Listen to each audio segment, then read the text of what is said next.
So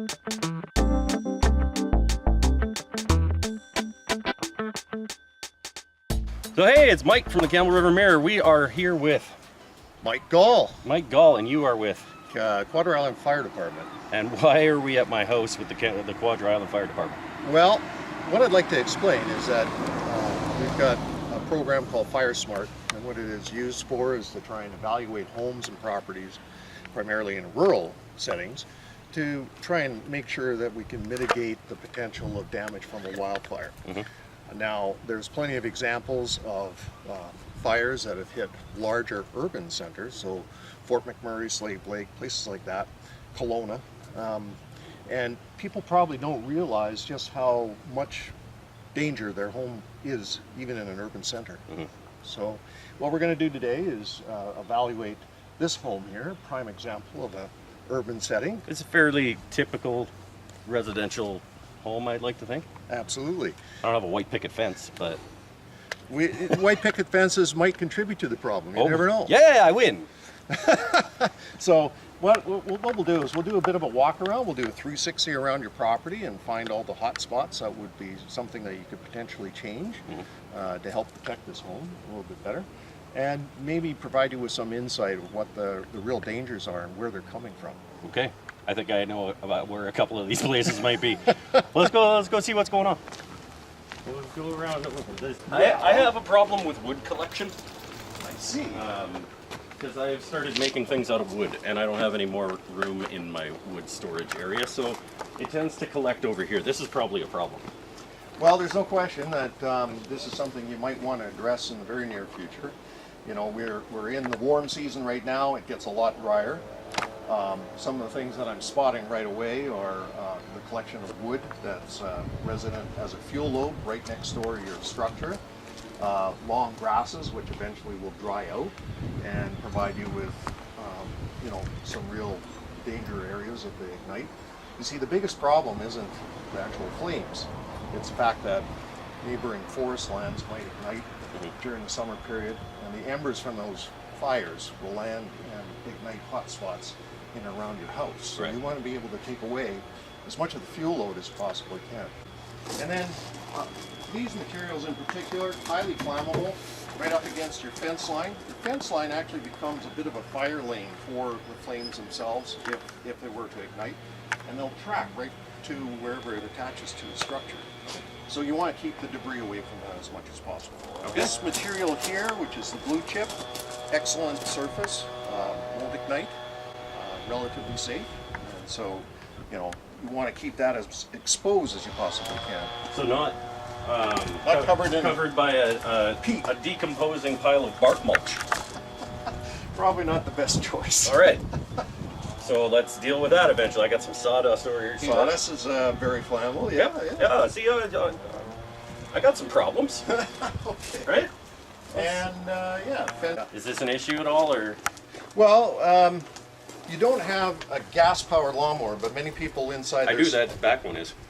Oh, yeah. Sorry, missed that. That's okay. So that's a fuel right there. And what happens is that the winds that are generated by a fire, even a kilometer away, they'll carry those embers and they'll whip around a lot like a blizzard.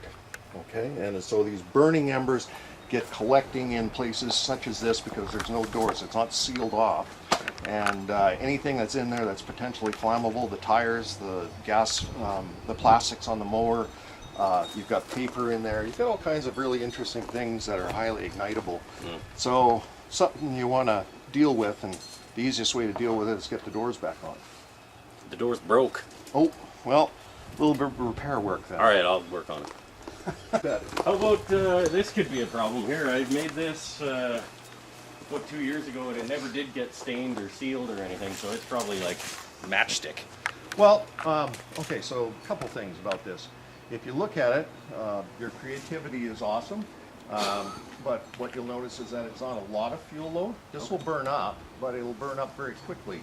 It just won't be a long-standing burning fire. There's many other things here that are more severe than this. Okay. So I don't necessarily rate that high in terms of a risk, as long as you keep your grass mowed and cut close to the ground and keep it watered so that it has at least some green effect.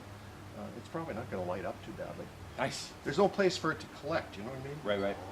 It probably can't start anything else on fire if it starts on I fire. would not think so, other than if embers from it then transitioned over to your lovely junipers all the way around the property. Okay, so those were a problem?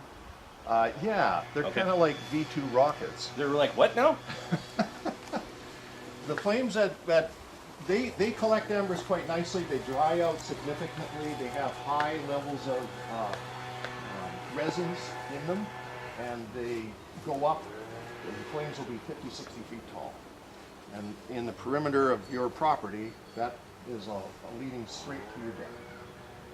So you can see that creates a bit of an issue. All right. So mitigating that, short of cutting them all down. No, I like them. Okay, so we got to keep them. So how do we? What do you think would be a good strategy to help prevent that?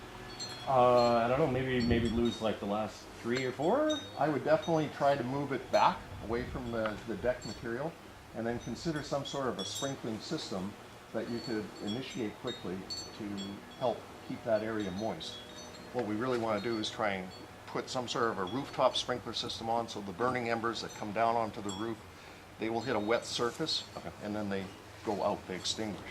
So there's no chance for it to extend to the trees nearby or anything. Okay.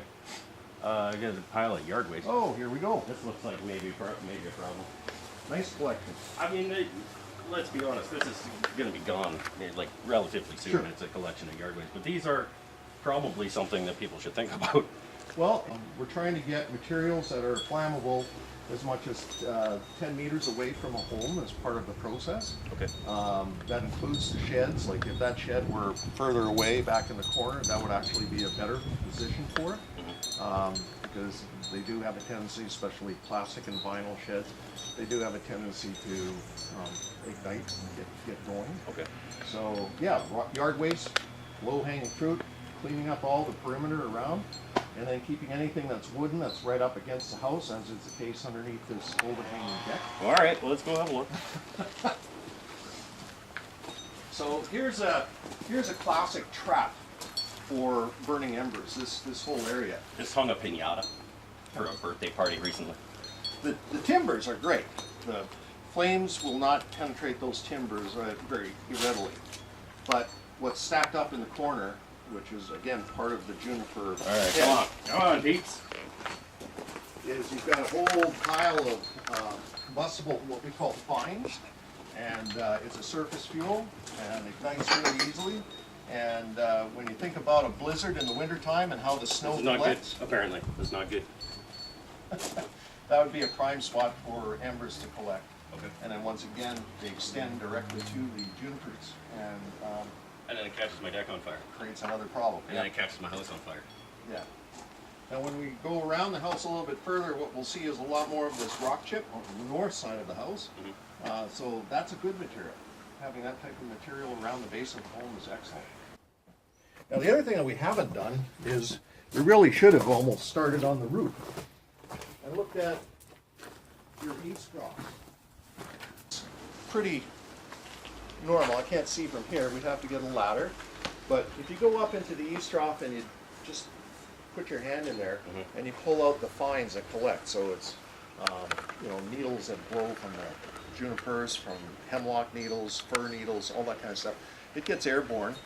You've got a few trees around the property where those would shed, and they collect in the eaves troughs. And so what we want to do is we want to get all that material that's, again, a fine material that ignites very readily. We want to get it off the roof and out of the eaves trough. So a lot of people don't like going onto the roof and having to scoop it out by hand.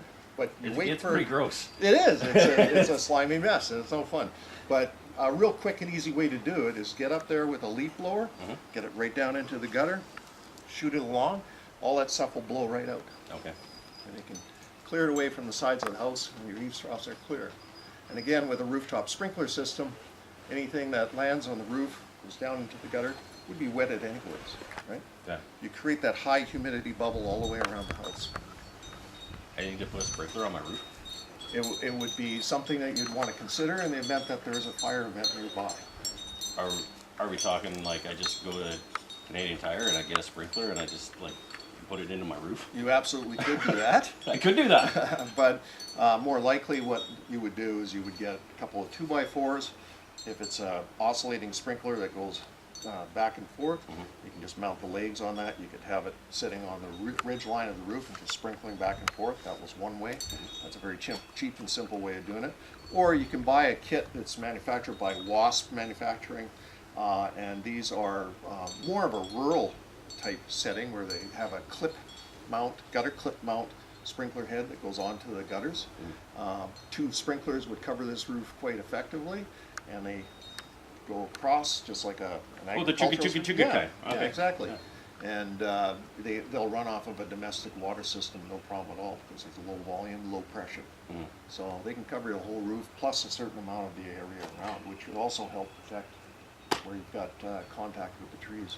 Do I have time if a fire starts, say, Beaver Lodge lands starts on fire? It's about a kilometer that way. Sure. And the fire starts, and I call Sean Koopman, and I say, Sean, what do I need to evacuate or whatever? Do I now have time to go get one of these things and come back and put it on my roof and take care of my house and then leave? Probably not. Oh. If it's getting that close, you'll be under some sort of an evacuation notice, I would think. You would be better off to prepare ahead of time for something like that. Have that stuff in stock. Practice putting it up and trying it out to see how it actually works. That would be the best thing. In the fires that occurred in the interior last year, 2017, there were some examples of embers igniting spot fires up to 5 kilometers away. Oh. So if it's a severe enough fire, you really are not safe, even in an urban center. And again, our prime examples of that are what happened in Fort McMurray and Slave Lake and Kelowna. Spot fires were igniting all over the entire area just from the burning embers. Right.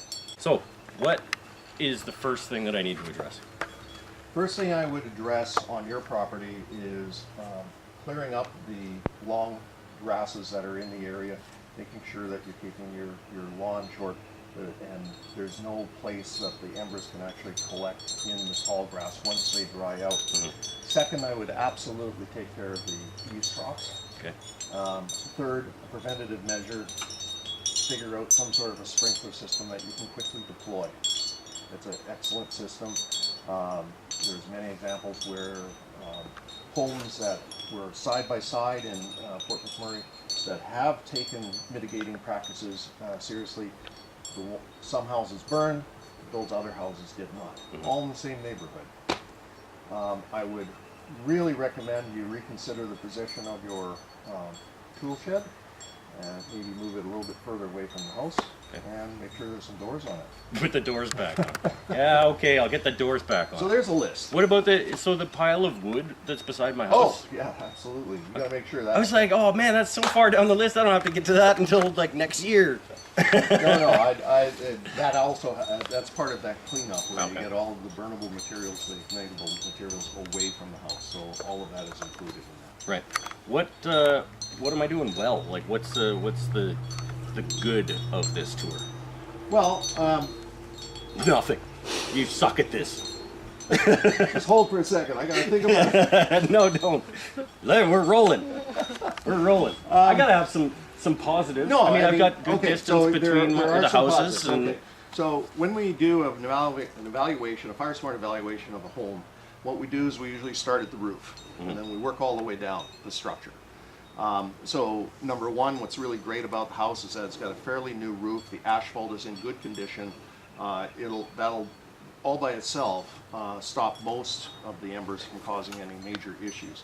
But it connects to your eaves troughs. If your eaves troughs aren't clear, then that becomes a bit of a problem. Right. The siding is relatively intact, other than one small missing piece up in the top corner, which should be addressed because that's a point of penetration where embers can collect. You've got double-sided windows, which are good. You don't want any single-pane windows. I did not see any venting issues on the edges. It's probable that you have a ridge vent of some sort on your roof. okay. And so we don't have to worry about putting screening over top of the edges of the roof. The chimney that we see there, it has a screening element around it, which is also very important. The blue chip, the rocks. The blue chip rocks. Come on, I'm trying to get some credit here, man. I got gravel instead of dead grass lots of we've places. got blue chip rock actually almost around the entire perimeter, so once the debris is cleared away, that'll become a very effective barrier. And as long as you remember not to collect too many things, especially gas cans and that sort of thing next to the house. And piles of dry cedar. That's You can also say that. it. The other thing is that the plantings that are in the front of the house as part of your landscape elements, although they're highly ignitable, they're fairly short. Okay. Okay. So don't if you really want to take it to the next level, you would actually exchange those for non-combustible varieties of plantings. However, if you want to keep the look and the feel of it, make sure they stay watered and that you don't have a collection of dry bulk mulch as your bark mulch. Bark mulch. It's tough to say. I know. Bark mulch underneath of those plants, because once that dries out, that again becomes a combustible material. I think we both know where all my bark mulch is. Yeah. It's in a pile beside my house because I had it in bags and it was ready to go to the curb, and then the bags decomposed and it broke my table. Well, there you go. So yeah, I think that's a great start. If we work further down the house, one thing I would do if I was having to evacuate is I'd make sure as much of the furniture and things that are collecting around the sides of the house, move them out.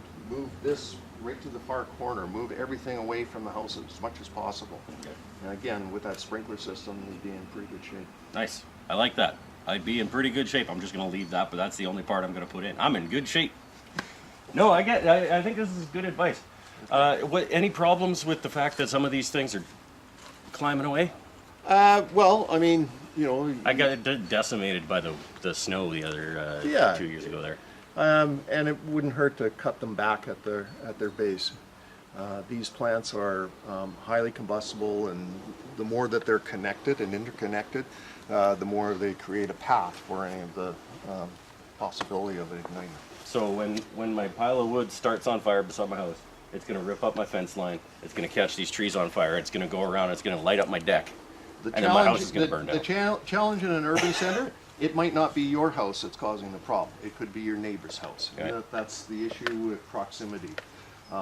You might take all the actions that you want, but your neighbor might not take any. And they could have a boat or an ATV or any type of element like that has gasoline on board, that ignites, and that spreads to your house, to your fence, and continues around. So FireSmart isn't just an individual's activity, although it starts with the individual. It's an entire neighborhood. Right. And you got to try and get as many people involved as possible, and I think that's where we're starting today with this interview. Awesome. And yeah. Okay. Let's should we go through the list? I think that's a good idea. Let's go through. Fire pit is gonna go. We didn't talk about the fire pit. I'm gonna clear out all this grass and actually put it down into the ground. But is that a good idea? Is it too close to the house? Well, there's no question, Mike, that proximity of a fire pit to a house is a really important thing, because as we know, there are sparks that fly out of it. You can mitigate that all by itself just by putting in a fire grate of, reasonable fine mesh, kind of that interlocking wire type thing. Like that sits on the campground fire pits Sure, out in the sure. forest. Okay. And make sure that the sparks aren't escaping. The thing that a lot of people don't realize is that an intensely burning fire can transmit heat up to 4 feet underground. And if it catches into a root system at all, that root system can actually travel, hit your fence, and continue with the perimeter and ignite the rest of the place. So it's very important to get the down to inert mass underneath of a fire pit in terms of digging out the area around, change it up for some blue chip rock or concrete interlock blocks underneath of it, Right. and make sure that it has no chance to extend beyond that. Right, because if there's any kind of root underneath here, then it's gonna light Without up my protection, fence. It's yeah. gonna go over to my cedars. It's gonna go across, and it's gonna light my balcony on fire. It could happen. So taking a little bit of preventive measure is a great idea. Moving a little bit further away from the house is a great idea too. Okay. Underneath the trampoline would be awesome. Well, that seems like not a great idea either. Are trampolines flammable? Yeah, especially if the kids are bouncing on it. All right. Yeah, so fire pits, very important. Lots of people have them. They are functional. You can get rid of some debris in the yard with them at certain times of year, as long as there's no burning bans on or anything like that. But I probably shouldn't get rid of my yard debris if I've got yard debris around my fire pit. Absolutely. Okay, so I got this FireSmart homeowner manual. I got 2 cameras here. That's why I did that.